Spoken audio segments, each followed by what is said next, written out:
You're right. The Africa Cup of Nations has been completely normal. Nothing weird has happened. There have been no upsets. The fields have been great. And we're just carrying forward with the top 16 seeds and zero controversy. Yeah, it just sounds like a lie, doesn't it? That just sounds like a lie. The Africa Cup of Nations has been great. Even better is that it coincided with me getting COVID.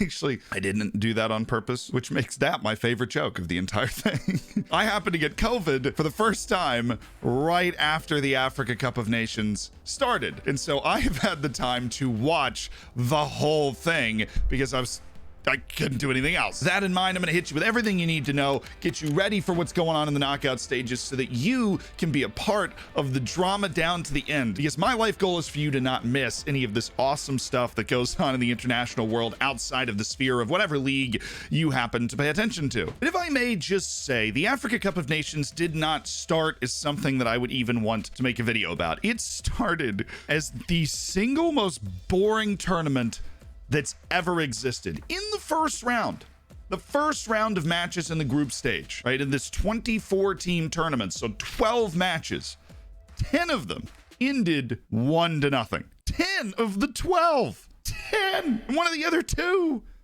was 0-0. Granted, that was Algeria and Sierra Leone, and the Sierra Leone goalkeeper, Mohamed Kamara, I tweeted about him. He is a player that plays for East End Lions in Sierra Leone. He had a worldie, so it wasn't all a snooze fest. But even the opening match, the other match that didn't end 1-0, Cameroon beat Burkina Faso 2-1 on not one, but 2 penalties. Cameroon scored 2 penalties. They were deserved penalties. There wasn't controversy there, but it's just not scintillating stuff to kick the tournament off. Dang. There's actually only 9 matches that were 1-0, but I missed the 0-0 between Sudan and Guinea-Bissau. And so did you, because respect those nations for getting here. That was not the main attraction. Outside of Algeria and Sierra Leone drawing too, there was no result that made you go, wow. There was, however, the biggest controversy of the entire tournament. So the scores and that insanity, that wasn't what picked up early on. It was the fact that an official forgot how long the game was. In a very important game in Group F between the top 2 ranked teams in Group F, Mali and Tunisia, penalties were handed out like candy. Each team got 1. Wabi Kazri missed his for Tunisia. Mali scored theirs. And then in the 85th minute, the Zambian official by the name of Sikwazi just blows for full time. And the Tunisian bench erupts, but not in like pure anger, generally in mass confusion. So they just kind of come out and they're pointing at their watch and they're like, hey, we think you made a mistake. And so the official, after like 30 seconds of just wandering around, people talking to each other, drops the ball and they start playing again. And everybody goes, okay, some weird issue just happened. Like, you're fine. It's not going to happen again. And then 4 minutes later, he blows for time again with the clock showing 89:30. It was the 90th minute. There had been a stoppage for a water break, let alone the fact that there'd been penalties and all that. Like, there should have at least been 5 minutes of stoppage time, and he blows it before stoppage time even starts. And this time, he holds the decision. He just leaves the field. And now the Tunisians are furious. And so everybody goes into the locker room. Mali celebrating what for them, a nation that's never been to a World Cup but consider themselves dark horses for this tournament, they're celebrating a really significant win for them. They're in the press conference 30 minutes later, and CAF officials come in and tell them they have to finish the game. I'm not kidding. This is the Mali coach at the press conference, and they come up to him and say, you got to get your team back out on the field. So Mali goes back out on the field, but Tunisia, who are in their ice baths, I'm assuming Mali was in a similar part of their decompression from the game, Tunisia says they're not going to go back out on the field, and they petition CAF for a replay, which they don't get. My 2 cents on this is, that's fair. The later explanation is that the official had a heat stroke. It is hot. They had a water break. He didn't stop his watch correctly because of the heat stroke, and he ended the match, by my judgment, about 5 minutes before he should. Now, look, Tunisia had 90 minutes to not lose to Mali, and they were losing to Mali. Do I think those 5 minutes were likely going to change anything? The fact that Mali was given a red card 2 minutes earlier means that they possibly could have. But that red card also goes a long way to showing that I don't think that this was some sort of deep-seated, there's been some suggestions of, oh, it's wildly corrupt, check his bank account. But Mali won the game. Both teams got a penalty. Wabi Kazri just missed, and then Mali got a red card between the first time the game ended and the second time the game ended. So I really don't think this guy is trying to rig the game for Mali. I just think that he was not very good at his job that day, and he might have had a heat stroke. I don't know. I'm not a doctor. I wasn't there, and I generally think the CAF is attempting to not embarrass itself. I mean, the fact that the tournament's in Cameroon's an embarrassment because they were basically bribed to put it there, but doesn't that sound like a certain global governing body that was bribed to put tournaments different places?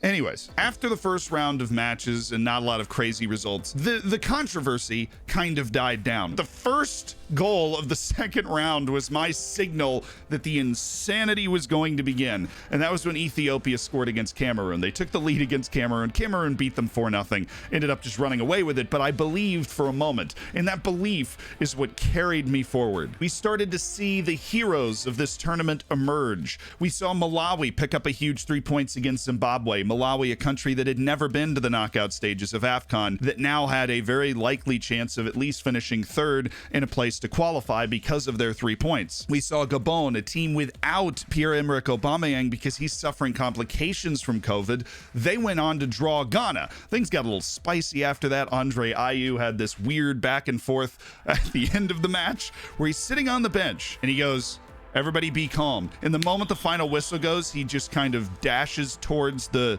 Gabonese bench to talk a bunch of smack. A bunch of cards are handed out after the final whistle is blown. And this would underlie Ghana being involved in... I'm capturing the light of AFCON. Or it's just a hole at the top of the blinds in my recording room. Well, I'm normally not recording at this time of day, so that makes sense. Because the chaos that round 2 began to bring us, including the Gambia pulling a 1-1 draw against Mali, which all of a sudden put the Gambia in a position to try and push their way into the next round, which is not something a lot of people would have anticipated. Sierra Leone scoring an extremely late goal, 93rd minute, to equalize again, which of course puts Sierra Leone in a position where they've drawn 2 matches in a row to start the tournament. 2 matches against Algeria and Ivory Coast that Sierra Leone had absolutely no business drawing. But oh yeah, what about Algeria? You know, they drew Sierra Leone. How could it possibly get any worse?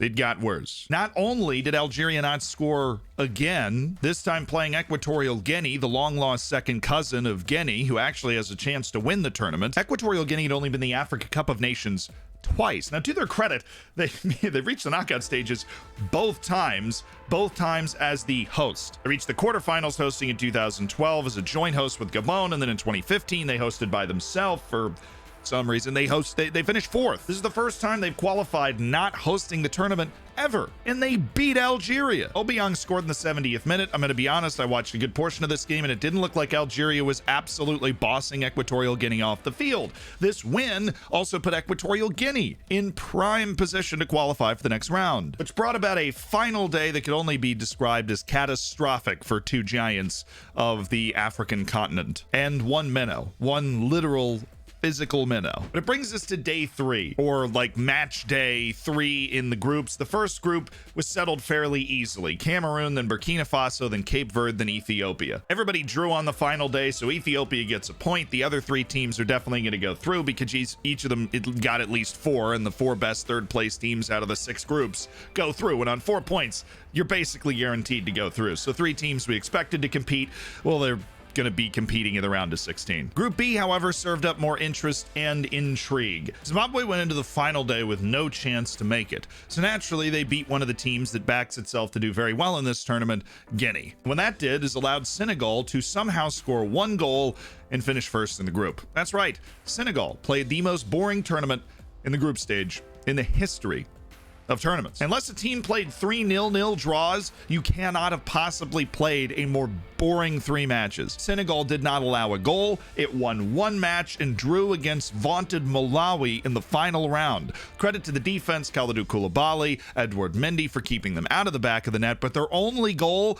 a 97th minute penalty winner in their opening match from Sadio Mane. It was a penalty, it was in the 97th minute, and it was to beat Zimbabwe, who weren't as bad as we thought, because because they showed up and beat Guinea on the final day. But still, Senegal, not awe-inspiring, but they have backed themselves into the top of the group because Guinea choked it and lost to Zimbabwe. Malawi also, good for them. 4 points, they're into the next round. Like I mentioned earlier in the video, that is the first time ever that they're into the next round. But it was the other matches on this day, the 18th, where things really captured the headlines. First, Gabon and Morocco played a stormer. Without Pierre-Emerick Aubameyang, it was 2-2. Gabon hung with the Moroccan national team the entire way, took the lead twice, the second time due to an own goal, and then Achraf Hakimi scored in the 84th minute to equalize for Morocco. It was a match that if Gabon won, they would have been top of the group. So the goal by Achraf Hakimi saved Morocco not only pride, but some serious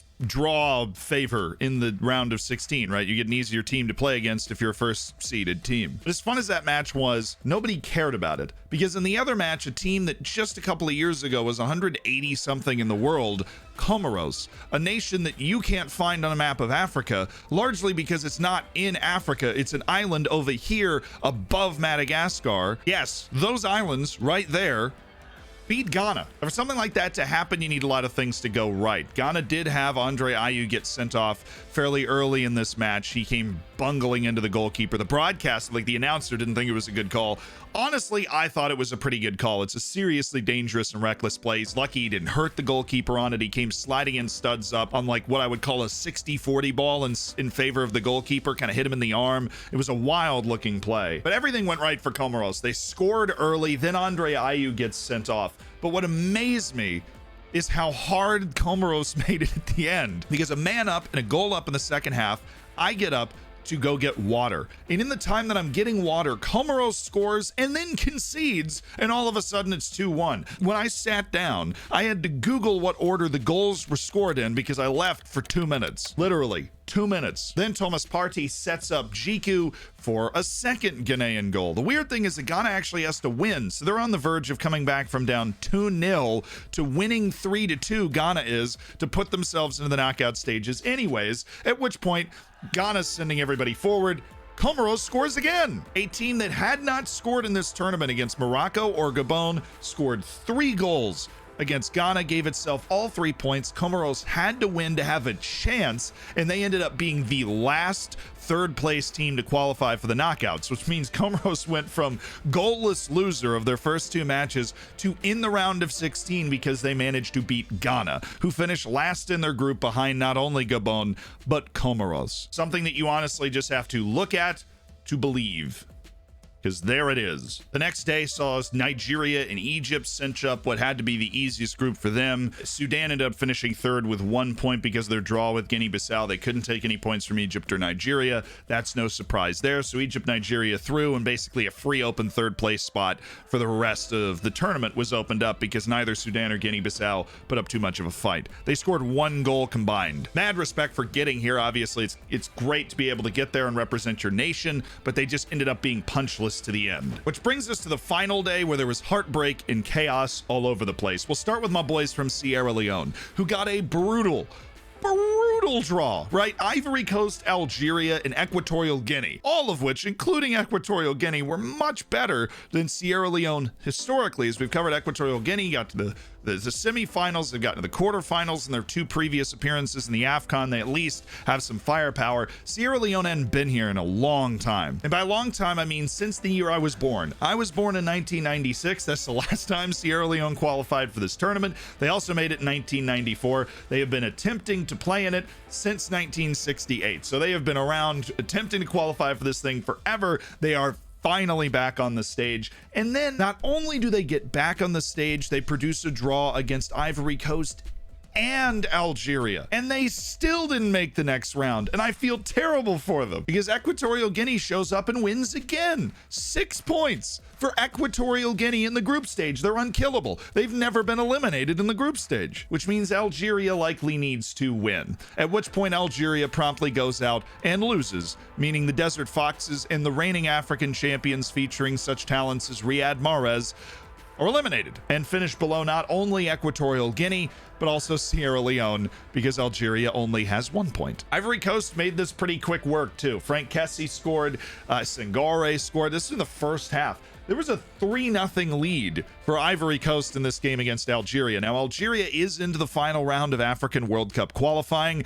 but if they want to actually get to the World Cup, they cannot play like this. That's for certain. There are alarm bells ringing for a team that just 3 years ago, really, was on top of the world, and they had not lost in 35 straight matches coming into this tournament.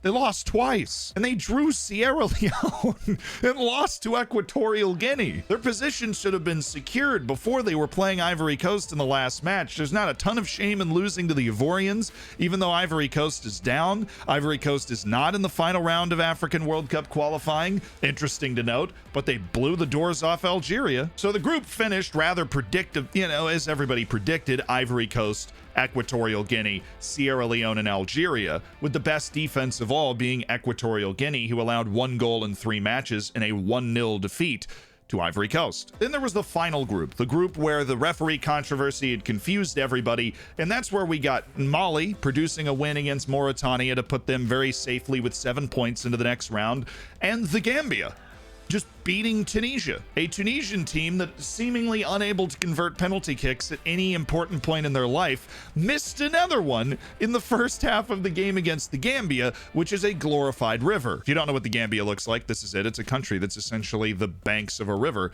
It's got a lot of people in it, though. One of them, Moussa Baro. He set up Jallo, who scored a 93rd minute winner for the Gambia, to give them a raucous 7 points. We are currently doing an AFCON simulation on stream, where I've been hyping up the Gambia. Oh, they're a nation that's really, they've invested in the game. They're building the game. They've got a good national team. They've got good young players coming through. That's really shown through in the tournament itself. Tunisia finished with 3 points on a win over Mauritania, and that was enough to see them through as the 3rd place team, but they'll get a brutally difficult draw. Mali, due to goal difference, is the team that ends up going through first in the group, while the Gambia goes through second. Now, the draw for the round of 16, obviously something I'm tremendously excited for. It's got Burkina Faso and Gabon. Nigeria, Tunisia is a powerhouse matchup. Senegal, Cape Verde, will anybody score? Mali and Equatorial Guinea, giving Equatorial Guinea a chance. Then Guinea and Gambia. Cameroon and Comoros in the Battle of the Seas. Can you imagine if the host nation loses that one? Ivory Coast and Egypt and Morocco, Malawi. Alliteration is all over the place in this draw. I love it. And what we're going to do, since this video is being edited while these matches are being played,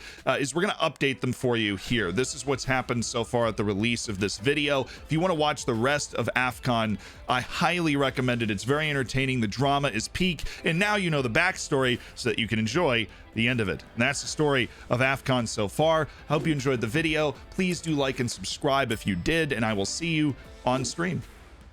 That was a wholesome smile. See, I've been practicing in the mirror. It's good. I do want to take a moment at the end of the video. There was, from everything that I can read from trusted news sources, there was a crush outside, like a sort of stampede outside one of the stadiums where like up to 8 people died, and that is tragic. And I hope that their families can find some peace. And this video in no way was designed to make light of that. And we're very sorry that happened.